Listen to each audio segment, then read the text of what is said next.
let's talk about some more retro games.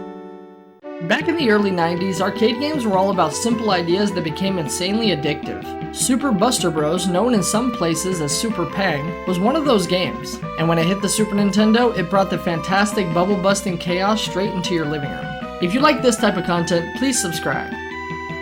The concept is easy to grasp. You're armed with a harpoon gun, and your goal is to pop bouncing bubbles that split into smaller and smaller ones until they're gone. Sounds simple, until one of those tiny ones start flying everywhere on the screen and becomes a battlefield. The SNES port kept the core gameplay intact, tight controls, fast pacing, and that just one more try energy that arcade games were famous for. The tour mode lets you travel across different countries facing new layouts and tougher challenges as bubbles bounce in unpredictable patterns. And the panic mode with its endless waves is where things really heat up. Perfect for score chasers and high intensity sessions. For the hardware, the graphics are bright and clean, the animations are smooth, and the sound effects have that classic early SNES charm. It's easy to pick up, hard to master, and always fun in short bursts. But the SNES version wasn't perfect. The arcade games had a slightly faster feel, and some players noticed that the at-home version wasn't quite as sharp or energetic. A few background details were simplified, and the difficulty, already tough, could feel even more punishing without the precision of arcade controls. And while the game shines as a quick, action-packed experience, it's not the most content-heavy title. Once you finish the main modes, the replay value relies heavily on chasing high scores rather than unlocking new features or worlds.